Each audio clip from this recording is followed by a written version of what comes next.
It was another freezing winter night when I was thrown out of the house again. Desperate and with nowhere else to go, I made a decision: I would sell myself. Hiding the bruises on my body as best I could, I knocked on the door of a woman at the far end of town, one who had once been to prison. Cautiously, I asked her, "They say you are used to traffic people. Can you sell me?" It all started because I couldn't resist the hunger anymore. I stole a steamed bun from home. After my parents beat me together, they kicked me out. Covered in wounds, I wandered aimlessly for 2 hours near the housing complex of the power plant workers. My mother had made it clear, if anyone dared take me in, she'd dump me at their doorstep permanently. Unsurprisingly, I knocked on every door in the building, but none opened. Cold, starving, desperate, clinging to a shred of hope, I made my way to the very end of West Street and knocked on the door of a woman who lived alone. I'd heard grown-ups from the housing complex gossip in hushed voices. That woman, she had once been a human trafficker. She had killed someone. Gone to prison. Only released a few years ago. After her release, she somehow learned how to butcher pigs and became the only female butcher in town. I'd heard some childless families would treat bought children like treasures. Compared to starving and being beaten every day, maybe a new family would mean a new life. So, I decided to sell myself. To the people in the complex, that woman was a monster. But to me, she was the only lifeline I had. We had crossed paths once, about half a month ago. I stood at her door, knocking for what felt like forever. Just as I was about to give up, the door creaked open. There she stood, a woman in her mid-30s. Her hair was messy, and she looked as if she'd just woken up. Arms crossed, she leaned against the doorframe, staring coldly at me. I stammered my reason for coming, but she said nothing. As I turned to leave in despair, she suddenly grabbed the back of my collar and dragged me inside. The door slammed behind me. She didn't speak. She didn't look at me again. She just sat on the couch and lit a cigarette. In the dim light, I saw the jagged scar running from the corner of her left eye all the way to her chin. It looked terrifying. A basin of burning charcoal glowed in the middle of the room. Barefoot, I stood awkwardly in front of her, nervously twisting the hem of my clothes. She flicked the ash from her cigarette, her expression unreadable. "How old are you?" "8, I replied in a whisper, keeping my head down. I didn't dare meet her gaze. Out of the corner of my eye, I saw her eyes linger on my feet. I instinctively shuffled back a little and tugged at my sleeves, trying to hide the layers of bruises on my arms. But the sleeves were far too short. They couldn't cover anything. So I gave up. "I can wash clothes, cook, sweep. I can also make paper ingots. I earn $3 a day doing that." Afraid she might kick me out, I forced a smile and tried hard to sell myself. She said nothing. Just kept smoking, each breath deep and heavy. The air was thick, the smoke suffocating. I couldn't help but cough, twice. Startled, I quickly covered my mouth. I'd heard adults say traffickers only wanted healthy children. I didn't want her to think I was sick. She gave me a blank look, stubbed out the cigarette, and went to open the window. Still no response. My heart sank. I stared at the ground, scolding myself for coughing at the worst possible time. Then, her cold voice broke the silence. "You. Take off your shirt." I looked up sharply, hope flaring in my chest. Did that mean she agreed? I knew the rules. You had to inspect the goods before making a deal. I stripped quickly, not wanting to give her the chance to change her mind. In seconds, I stood bare in front of her, trembling and ashamed. Her eyes landed on me, and I saw her pupils contract. Seeing her reaction, and thinking of the scars that crisscrossed my body, panic rose in my chest. I rushed to explain myself. "My body's fine. I can do all kinds of chores." "Who asked you that?" she snapped.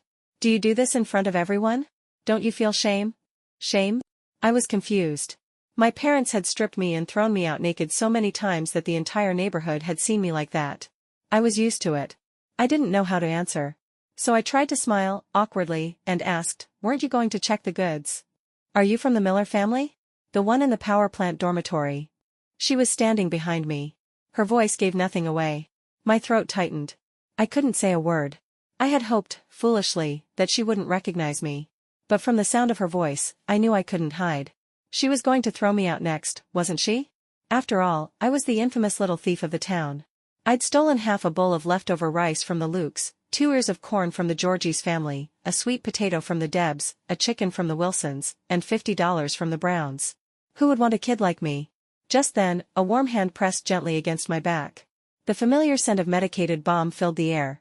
That's when I understood, she hadn't asked me to undress to inspect me. She wanted to treat my wounds. Her hands were not gentle. If anything, they were rough, almost harsh. I gritted my teeth and endured the pain, though my body couldn't help but tremble slightly. Beaten by your parents again? She asked. What was it for this time? I fell by accident, I mumbled. Her hands paused mid-motion. She gave a sharp, disbelieving snort. Ha! Aren't you something?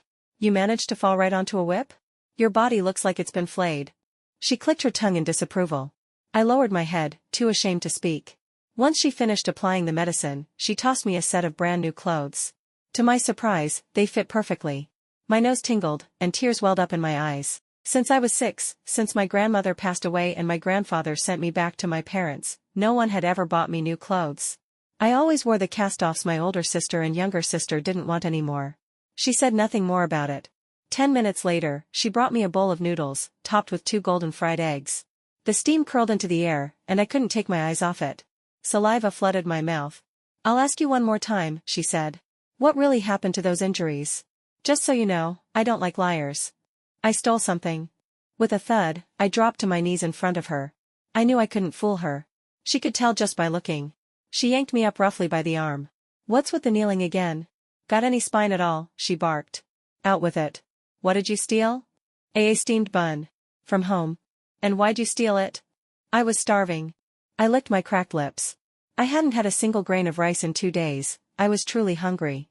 The bun I'd tried to sneak from the kitchen that evening had been discovered immediately. I never even got to take a bite. My mother had caught me red-handed. She stomped the bun underfoot, grinding it into the ground. Pfft.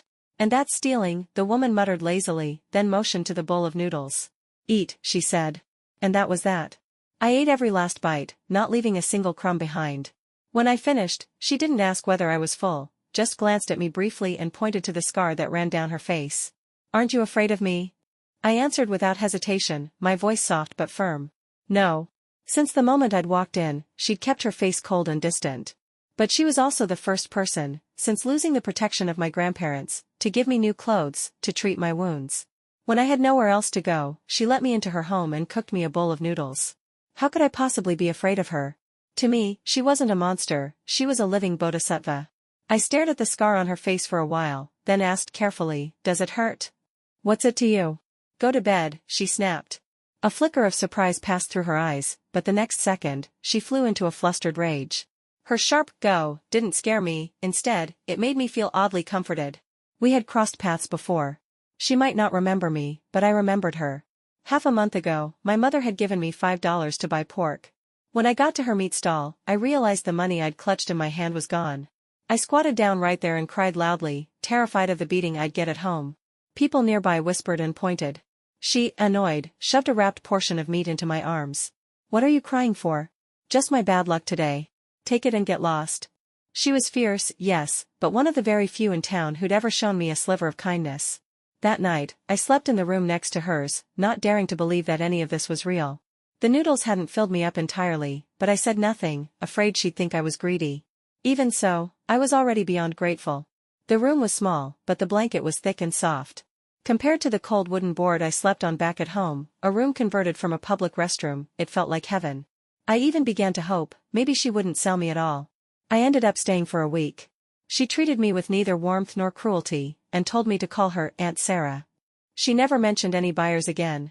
Though I was anxious, I didn't dare ask. Sometimes I wished, just a little, that she'd never send me away.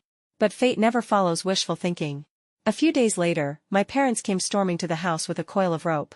My 11-year-old sister Michelle and 6-year-old sister Emily were right behind them, each gripping a whip in hand.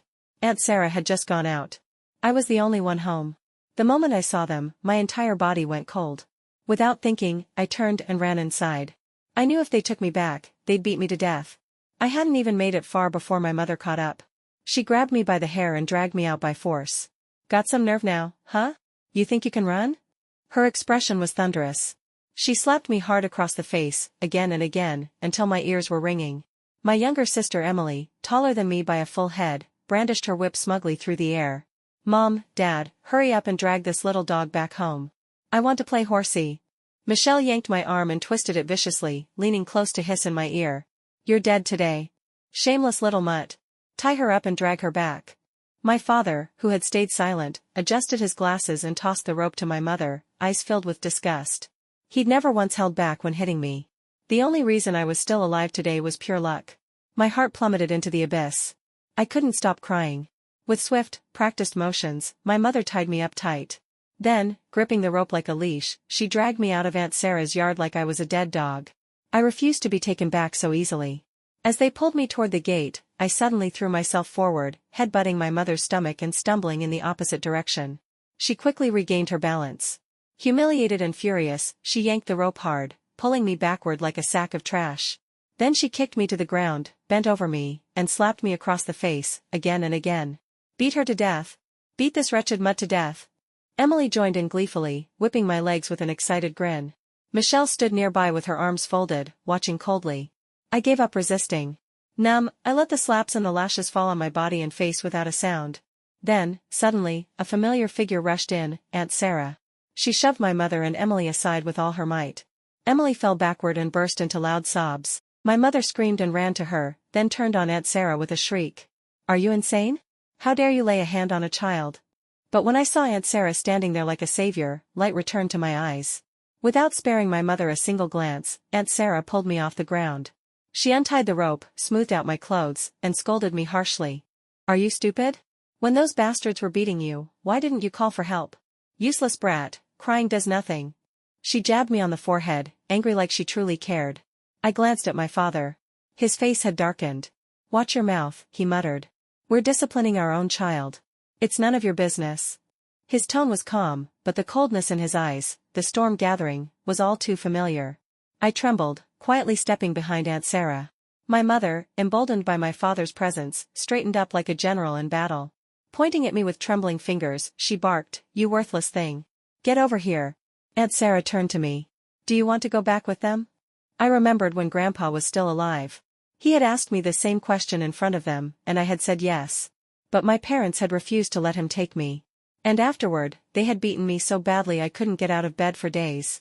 I wasn't sure if Aunt Sarah would really keep me. Terrified of repeating that nightmare, I stayed silent. Aunt Sarah grew impatient and yanked me out from behind her. I'm asking you one more time. I don't want to go back. I won't. Clutching her coat with both hands, I held on for dear life. This was a gamble. I was betting everything on her. My father didn't respond. He stepped forward, his expression unreadable. If you want to care for her, I can't stop you. But if we're going to take her home. I looked up in disbelief. Aunt Sarah's face was cold and unreadable. My heart sank as I slowly loosened my grip on her clothes. Then you'll have to pay me back first. Otherwise, forget it. With that, she grabbed my arm and pulled me back into the house. When she came out again, she was holding a stack of receipts and a gleaming boning knife. The day she came to me, she was half dead. These are the hospital bills, for treating her wounds and running a full examination. Total, $2,680. Add another $200 for room and board this week. Pay up. Then you can take her. Her voice was frigid. Her eyes, as they fixed on my parents, were full of quiet menace. This is blackmail. You want to go to jail again, my mother shrieked. She refused to acknowledge the debt. I don't do charity, Aunt Sarah said coldly. If you can't pay, get the hell out. And jail? Sure. But if I go back in, your two little brats better watch their backs. I might just take them with me. Her glare swept over Michelle and Emily like a blade. My parents paled instantly. Without another word, they turned tail and fled, throwing "crazy woman" over their shoulders as they left. Finally safe again, my knees gave out and I collapsed to the ground. Spineless thing. Aunt Sarah snapped. She shot me a glance, then shoved me back inside. Once we were in the house, I couldn't hold it in anymore. I flung myself into her arms and sobbed. All this time living with her, I had never seen her smile. And yet, I no longer feared her. She had protected me. Again. To the workers and families at the power plant, Aunt Sarah was a walking nightmare. They called her a trafficker, a murderer, and avoided her like the plague. But I wanted to be glued to her side. She gave me something I'd never known before, a sense of safety. At that moment, even the scar on her face looked beautiful to me. I felt her body stiffen. And maybe it was just my imagination, but I thought I felt a gentle hand come to rest on the top of my head. A few minutes passed. Then she shoved me away, irritated again, and stormed out of the room. I called after her several times, but she didn't answer. When she returned, she handed me several warm sweet potatoes and flatbreads. Don't leave the house, she said gruffly, and then she left again. Maybe it was the wind outside, but I could have sworn her eyes were red. From that day on, my parents never came back. Maybe they feared Aunt Sarah. Or maybe, they simply didn't want to spend the money to buy me back. The Millers weren't originally from this town. After my father was transferred to the local power plant, my mother brought my sisters and me along. He made just $200 to $300 a month. The nearly $3,000 Aunt Sarah demanded was almost a full year's salary. Of course they wouldn't pay it. But Aunt Sarah hadn't extorted them, that really was the cost. That night, aside from my whip wounds, I had a fractured rib. That alone took most of the money. Aunt Sarah paid it all on the spot, without blinking. At the hospital, the doctor scolded her harshly. "You can't take out your anger on a child like this," he said. "You'll kill her." Then, when she asked about my left index finger, curled and unable to straighten, the doctor snapped again. "You should have thought of that sooner. What kind of parent hurts a child this badly? Shameful." Aunt Sarah didn't argue. When I tried to speak up, tell them it wasn't her, she shot me a single look that silenced me. That crooked finger, I'd gotten it when I was 6. Just after I'd been sent back home, my mother hit me with a wooden board. I'd raised my hand to block it. She handed me $2 afterward and told me to go buy healing oil. By the time the pain faded, my finger would never straighten again. The doctor berated Aunt Sarah harshly. He said the injury had been left untreated for too long, it was too late to fix it now. I tried to speak up, to say it wasn't Aunt Sarah's fault. But the moment I opened my mouth, she shot me a glare that silenced me instantly. The truth was, my crooked finger had nothing to do with her. When I was 6, right after being taken back home, my mother hit me with a wooden plank. I raised my hand to block it, and that was how it happened. Afterward, she tossed me $2 and told me to go buy some herbal balm. By the time the pain faded, my finger could no longer straighten. Aunt Sarah didn't explain herself to the doctor. When he left, she just looked at me, face tight, and said coldly, "I've kept track of every cent I've spent on you. You'll pay me back, double." I didn't answer her out loud. But in my heart, I swore, when I grew up, I would repay Aunt Sarah. Not just double, if she asked for 100 times more, I'd still do it gladly. The evening after my parents had come and gone, Aunt Sarah had just gotten home when Aunt Mary stormed in from the alley behind West Street, furious. She burst through the door and exploded, "Sarah Arena, are you out of your damn mind? Why are you sticking your nose into other people's business? If the Millers want to beat their kid, let them. Since when did you become some bleeding heart saint? You've got way too much time on your hands." Then she spat the words that cut like knives. "Do you really think she's your daughter? Wake up, Sarah. Your daughter is dead. This girl, she's just an outsider. None of your damn business. Shut up." The room filled with the sound of shouting, then the sounds of fighting. Since I'd moved in with Aunt Sarah, Aunt Mary had visited twice. She never gave me a kind look. I knew she didn't like me. Of course, I never expected her to. Even my own parents treated me like a burden, why would I expect anything better from others? But compared to the beatings and abuse I was used to, Aunt Mary's coldness already felt like kindness. When I ran into the room, I saw the two of them, eyes red, tangled in a fistfight. Even at 8 years old, I understood, Aunt Mary wasn't really mad at me. She was mad for Aunt Sarah. Without thinking, I ran over and hugged Aunt Mary's leg tightly, shouting, "Don't hit my Aunt Sarah." Both women froze. They looked at me, then at each other, and stopped fighting. Aunt Mary's face flushed with shame. She glared at me hard and growled, "I'm done with the both of you. Big and small, you're both little debt collectors." With that, she turned on her heel and stormed out. Aunt Sarah sat on the couch, hair messy, face pale. She lit a cigarette, her mood visibly foul. I hovered nearby, anxious, not knowing how to speak. I was terrified she'd kick me out. "Stop pacing. You're making me dizzy. You think I'm going to throw you out? Mary just talks tough, her heart soft. Don't take it to heart." Aunt Sarah stood, roughly tidied her hair, and stalked into the kitchen. She didn't say another word to me for the rest of the night. In our small town, if anyone was famous, Aunt Mary was definitely one of them. The thief girl from the Miller family, the ex-con Sarah, and the salon-running Mary, together, we were the town's infamous three poisons, as the gossiping tongues liked to sneer. Aunt Mary's name often came up in the mouths of the people from the workers' housing complex. Whenever they mentioned her, they'd smirk in disdain and sneer, "She just loosens her waistband and earns more than 3 years' wages." They said Aunt Mary was in the flesh trade, that she had a son with an unknown father. In the old days, they joked, she would have been drowned in a pig cage. But fate is strange. Ever since I knocked on Aunt Sarah's door, the 3 most infamous women in town had become tightly bound together by destiny. That night, I couldn't sleep. From the room next door, I heard the muffled sound of crying. Quietly, I got up, opened the door, and crawled into Aunt Sarah's bed. Just like I used to do with my grandma, I gently patted her back. The sobbing stopped. That night, she didn't push me away.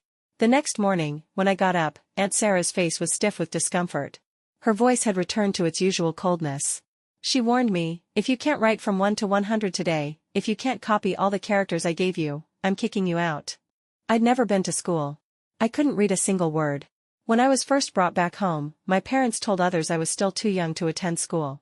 They said I'd go when Emily started. 2 years passed. Emily started first grade, but I was still stuck at home. My mother told others I was dumber than a pig, and that I didn't want to study.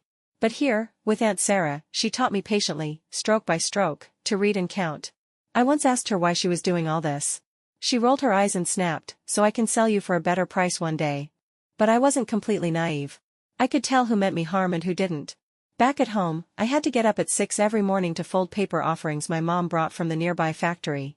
If I worked too slowly, I wasn't allowed to eat. I'd be slapped, whipped, or forced to kneel. The more anxious I got, the clumsier I became. My mom would curse me, call me a pig and say I was doing it on purpose. But here, with Aunt Sarah, she never once called me stupid. She never hit me, even when I made mistakes. I used to think my parents hated me because I was ugly. I was short, dark, thin, and awkward. Not pretty and fair like my sister, not chubby and sweet like my younger one. But Aunt Sarah said something one day that finally made everything click. A child not raised at your side will never tug at your heart. I'd been sent away as a baby because my parents wanted a son. They gave up only after Emily was born and my father was forced to get a vasectomy.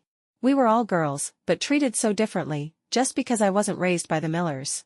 But it was those same two people who had abandoned me to my grandparents in the countryside. And when my grandmother died, they were the ones who dragged me back and began to torment me. I never got to choose anything. That day, Aunt Sarah didn't go to the market. She sat beside me, watching me trace each character. Now and then, she'd comment, "You're not dumb at all." "Who said you were?" That was the first time someone had praised me. It was like someone had poured sunlight into my chest. Suddenly, the whole world felt brighter. Aunt Mary, who had vowed to stop meddling in our affairs, showed up again just a few days later. She and Aunt Sarah acted as if nothing had happened. They shut the door and began whispering behind closed doors. The new year was approaching, and I guessed Aunt Sarah might have found a buyer for me. A faint sense of disappointment crept into my heart. I had already grown used to life in this home. Quietly, I prayed that I could stay a little longer. Once you develop a desire, it's only natural to want more. When they came out of the room, Aunt Mary tossed me a few pieces of candy and grinned, "Come on, let's go to your house." Terror instantly flooded me. Even the candy lost all sweetness in my mouth. "What are you trying to scare her for? Got nothing better to do?" Aunt Sarah scolded Aunt Mary with a sharp look, gave me a few instructions, then left with her. That evening, when they returned, Aunt Mary had a dark expression and ignored me completely. Aunt Sarah, on the other hand, lifted a slip of paper in her hand with a casual wave. "Your parents refused to pay back the money. So instead, they signed a letter of disownment. You don't have to worry anymore, the Millers won't come looking for you." Tears streamed down my face as I kowtowed again and again in front of Aunt Mary and Aunt Sarah. Finally, I didn't have to live in fear of being dragged back by the Millers. Aunt Mary was no less temperamental than Aunt Sarah. She yanked me up off the floor and snapped through gritted teeth, always kneeling, "Don't you get tired of it? Don't think you can get out of paying us back with a few bows. Every cent is recorded under your name." Aunt Sarah gently shoved her and said, "She's just a kid. Why are you so worked up?" I understood everything they said. Reading people's faces had always been my way of surviving. Time flew by. Before the new year, Aunt Sarah somehow pulled some strings and got me officially registered with a household ID. She told me that come September, when school started, I'd finally get to go too. "From now on, your name is Sunny Jiang, walk toward the light, grow toward the sun. It's a good name. Aunt Mary even asked a local teacher to choose it for you." I was overjoyed. I repeated the name under my breath again and again. When I'd been dumped at Grandma's, the Millers hadn't even bothered naming me. Since I was born in July, Grandpa and Grandma just called me Ju. During the 2 years I lived with the Millers, my father, John, called me Damn Mutt. My mother, Nicole, called me idiot or ugly freak. My sister never used a name, she just called me Hey or Thief. Emily called me Dog Servant. The neighbors in the housing complex called me Darky. Partly because of my skin, and partly because I had no legal identity. The Millers had refused to pay the fine, so they never registered me. But now, for the first time in my life, I had a name of my own. Our town was small. News that Aunt Sarah had taken me in spread fast. Sometimes, I'd run into people from the housing complex. They'd stop me with eyes full of malicious curiosity. "Darky, you sure are brave. Aren't you afraid that woman will kill you in your sleep?" "Shut up. Aunt Sarah's not a bad person." "You are." No matter how fiercely I responded, they never took me seriously. They'd just laugh cruelly in my face.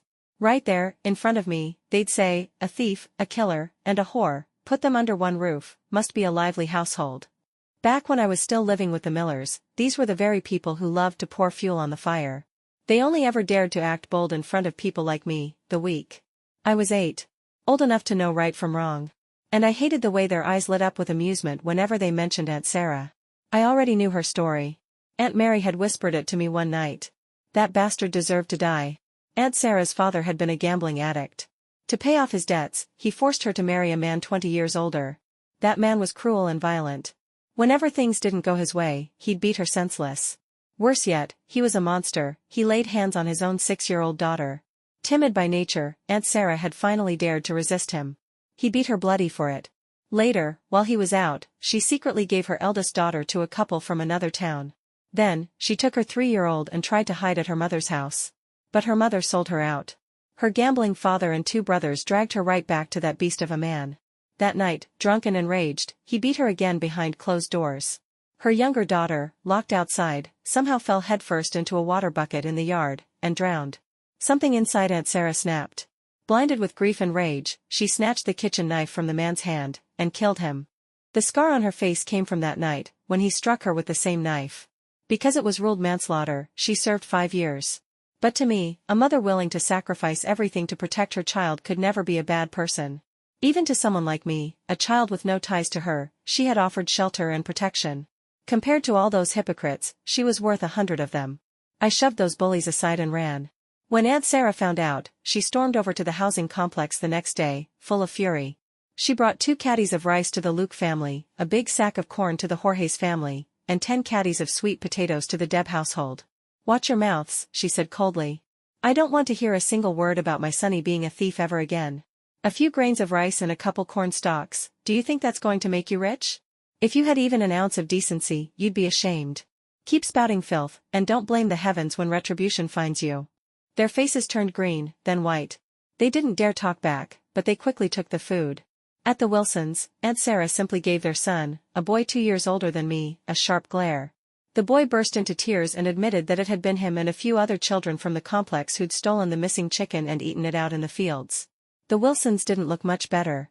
They kept insisting their son was young and didn't know better, that it was all just a misunderstanding. As for the Browns missing $50? Pure fabrication. Well, if it's just a misunderstanding, then fine, Aunt Sarah said coldly. But let me make this clear, Sonny Irene is part of my family now. We mind our own business. If I hear any more gossip from your mouths, don't blame me for being rude. Her expression was fierce and threatening. The others stammered awkwardly, faces flushed with embarrassment. I followed closely behind Aunt Sarah, tears welling in my eyes. I had never imagined that she went to confront them to defend me, without ever mentioning herself once. When we passed the Miller household, Nicole shot me a cold glance before turning and walking back into the house. I gripped Aunt Sarah's hand tightly. I felt nothing for the woman who had once been my mother, no fear, no longing, no pain. In the autumn of 1998, just before my 9th birthday, I walked into a classroom for the first time. I was the oldest first grader in town. Aunt Sarah held my hand and personally walked me to school. There, I ran into the Millers again. Nicole gave me a venomous glare. I met her eyes boldly and glared right back. Gone was the trembling girl who used to cower from a single look. These days, I ate well, slept soundly, and had grown both taller and stronger. Living with Aunt Sarah gave me a sense of peace I had never known. She gave me a faint smile, patted my head, and said, "Good job." Nicole didn't dare start a fight with Aunt Sarah in public. Fuming, she dragged Michelle and Emily away in a hurry. By now, Aunt Sarah had stopped selling pork. She had rented a small shop in town and opened a convenience store. After school and on weekends, I'd help out at the store. Slowly, Aunt Sarah began to smile more. But peace never lasts long. Some people would rather see me trapped in misery forever. Less than a month into the school term, Michelle and Emily, who had never liked me, cornered me after class. They shoved $5 and a new pen into my hand. Right outside the school gates, Emily accused me of stealing from them. Michelle turned to the gathering crowd of students and parents, listing out all the things I'd supposedly stolen in the past. The strange, judgmental looks from those around me made my body go cold. The nickname Thief had originally come from the Millers. During the 2 years I lived with them, I'd never had a proper meal. When John and Nicole were in a good mood, they'd give me half a bowl of rice and a few scraps of greens, and make me eat in the corner. When they were in a bad mood, I went hungry. Eventually, when I could bear it no longer, I would sneak into the kitchen to find something to eat. That's when they started calling me a thief. Michelle's favorite trick was to hide her pocket money in my clothes and then accuse me of stealing. 8 out of 10 times I got beaten, it was because of her. That's how the rumors started.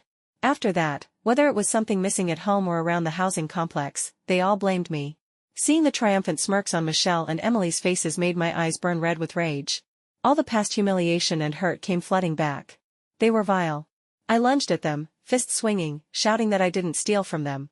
Just then, Nicole arrived at the school gates. She grabbed me by the collar, slapping my face while cursing me out. Getting bold, huh? You dare lay hands on your sisters? I knew it, you're nothing but a mangy dog who'll never change. If I don't beat you to death today, I'm not worthy of my name. Her slaps made my head spin. Seizing a brief chance, I bit down hard on her wrist. Nicole held in pain and kicked me to the ground. Some of the nearby parents tried to intervene, but she ignored them completely. Just as Nicole raised her fists to hit me again, Aunt Sarah charged in and knocked her to the ground. Gripping Nicole's hair with one hand, she slapped her across the face with the other, eyes blazing. Sunny is my daughter now. Who gave you the right to lay a finger on her? Nicole lay sprawled on the ground, screaming and sobbing. She didn't even try to fight back. And I felt a rush of exhilaration I'd never known. Then Aunt Sarah dragged Michelle and Emily over and gave them each a few hard slaps. You rotten little monsters. So young and already this malicious? How dare you frame my Sunny for stealing? She has all the pocket money she needs, why the hell would she steal your lousy pen and coins? If I ever catch you bullying her again, I swear I'll skin you both. The sisters wailed in fear, nodding frantically, completely stripped of their usual arrogance. A few teachers arrived late, worried the fight would escalate. They rushed over and pulled Aunt Sarah away. One of the students who had seen everything told the truth when questioned by the teachers. The Miller sisters had indeed framed me. I was lucky the teachers were fair. Michelle and Emily were forced to apologize to me in front of everyone. Nicole had wanted to stir up more trouble. But the teachers warned her that if she kept pushing it, they'd suspend her daughters. She immediately backed down and left with them, utterly defeated. Back at home, as Aunt Sarah applied ointment to my bruises, her face remained tight with anger. I sat there in silence, terrified that she'd blame me for starting trouble, or worse, kick me out.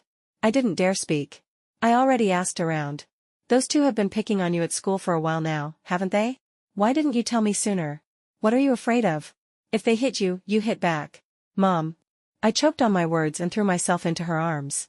Even though I'd been crawling into Aunt Sarah's bed each night for comfort, she had never once asked me to call her Mom. But when she shouted at Nicole today, declaring that I was her daughter, God, I'd never felt so happy. There, she said, awkwardly pulling me out of her arms. I already smacked them good. Call it even. Her expression was stiff, as if trying to hide her fluster. Just as one storm passed, another one hit.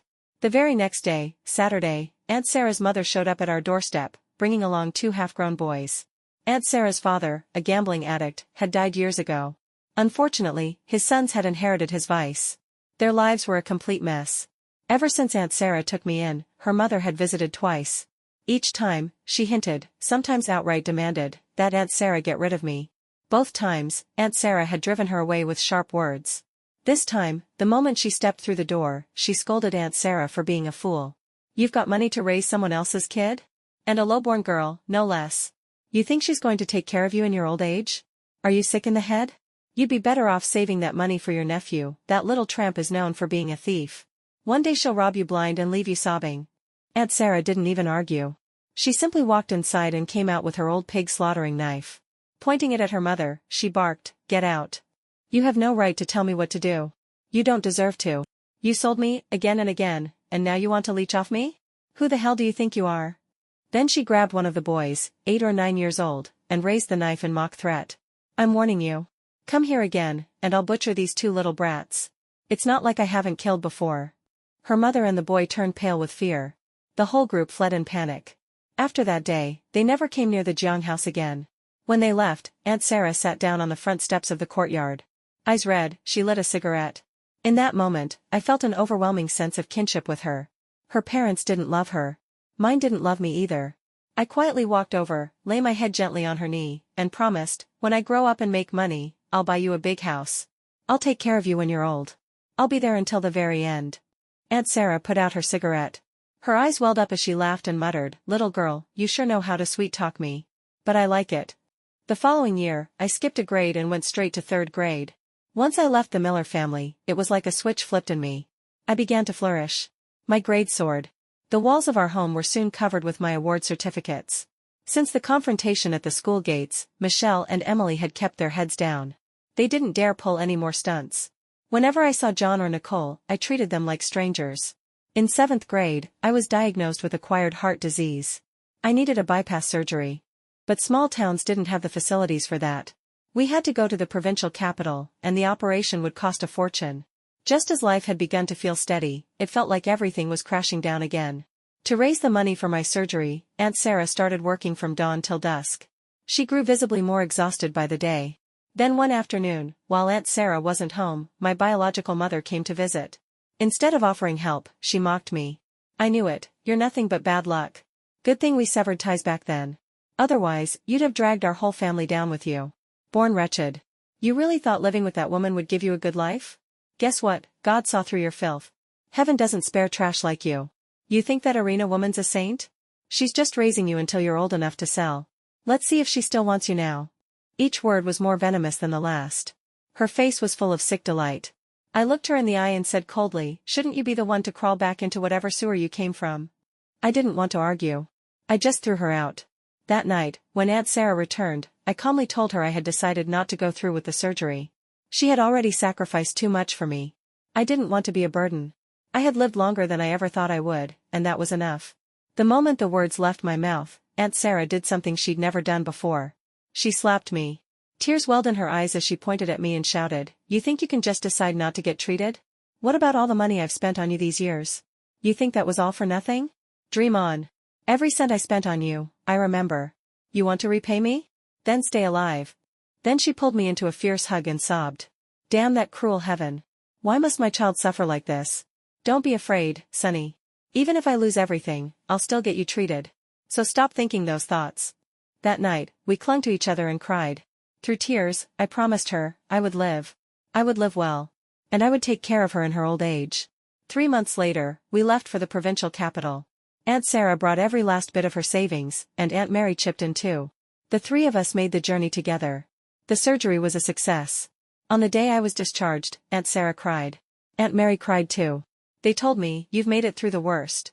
From now on, your life will be smooth. I hugged them both, tears glistening in my smile. That freezing winter night, Aunt Sarah had saved me once. And now, she and Aunt Mary had saved me again. This debt of love, I'm afraid I'll never be able to repay it. Time flew by. After I recovered, I returned to school. In 9th grade, the Millers divorced. John married a divorced woman who had a 5-year son. He finally got the son he had always dreamed of. Nicole left town with her 2 daughters and married someone else. When I went to college, Aunt Sarah couldn't bear to be far from me. She found work in my university city and moved there to be with me. Back then, the neighbors in the family housing complex were certain that 3 disgraced women living under one roof would come to no good end. Nicole, especially, declared to anyone who'd listened that a habitual thief like me, raised by women like Aunt Sarah and Aunt Mary, would never amount to anything. But I didn't turn out the way they expected. I was accepted into a reputable university and chose to study law, earning both my bachelor's and master's degrees. At 32, after winning several high-profile cases with precision and grace, I quickly rose to prominence in the legal world. I began appearing on TV, giving legal commentary. I had finally left that small town behind and built a home, and a life, in the city. And I fulfilled my promise to Aunt Sarah. I brought her to live with me. She gave me a home when I was a child, pulled me out of darkness, and now, I gave her peace and security in her later years. Aunt Mary had long since closed her tiny hair salon. She opened a clothing shop, bought a home in the same city, and brought her son to live with her. Over the years, her shop expanded into multiple locations, and she enjoyed a life of abundance. Though she had suffered in her youth, used and abandoned, left to raise a child alone, Aunt Mary, too, finally found happiness. The year I started college, Nicole came storming to Aunt Sarah's house, accusing her of stealing her daughter. But I was already an adult, capable of making my own choices. Nicole's tantrum got her nowhere. As for her eldest daughter, Michelle, she had dropped out of high school years earlier, gotten involved with a shady man, and became pregnant. After giving birth, she quietly disappeared, supposedly to find work. She was never heard from again. Some said she got rich and abandoned her child. Others claimed she had died far from home. Emily, on the other hand, never returned to school after middle school. Lazy and indulgent, she spent her days with petty gangsters. At some point, she became addicted to drugs. She drained Nicole's savings and left behind massive debts. Eventually, Emily died from an overdose in a rented apartment. By the time her body was found, it was already badly decomposed. Having lost both daughters, Nicole grew even more bitter and vicious.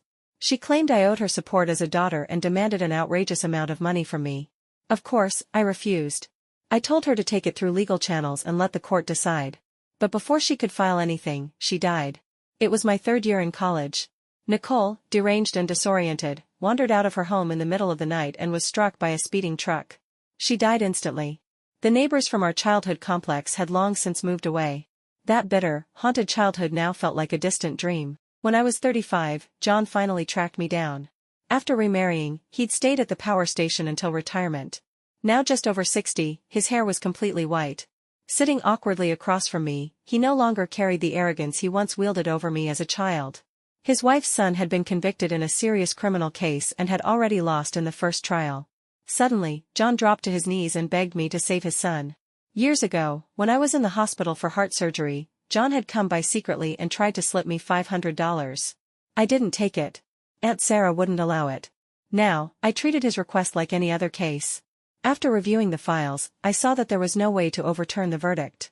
To put it plainly, this so-called younger brother of mine was guilty as charged. I had my principles. I refused the case directly.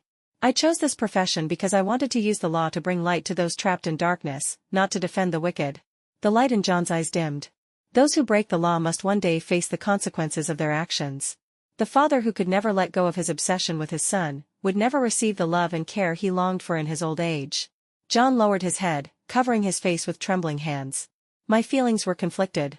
This man, who once put Michelle and Emily on a pedestal, was now on his knees for a son with no blood ties, begging the daughter he had never once treated kindly.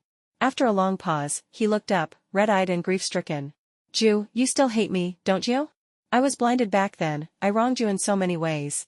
"Mr. Miller," I cut him off calmly, "the past no longer matters." I stood up to see him out. He didn't press further. His footsteps faltered as he walked away. At the door, he mumbled, "Ju, I'm sorry." I said nothing. Wearing my professional smile, I watched him disappear down the hallway. That evening, when I got home, Aunt Sarah had already cooked my favorite dishes and was waiting for me at the table. Over the years, I couldn't bear to let her overwork herself, so I hired a live-in housekeeper. But she never liked to sit still. She loved cooking for me, loved watching me eat with contentment and joy.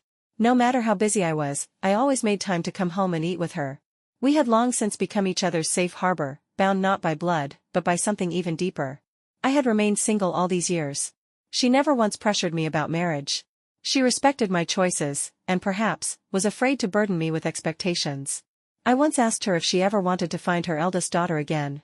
She shook her head. She said that back then, she had been too weak, too late in waking up. She had ruined her daughters' lives. She didn't want to disturb the one who had been sent away.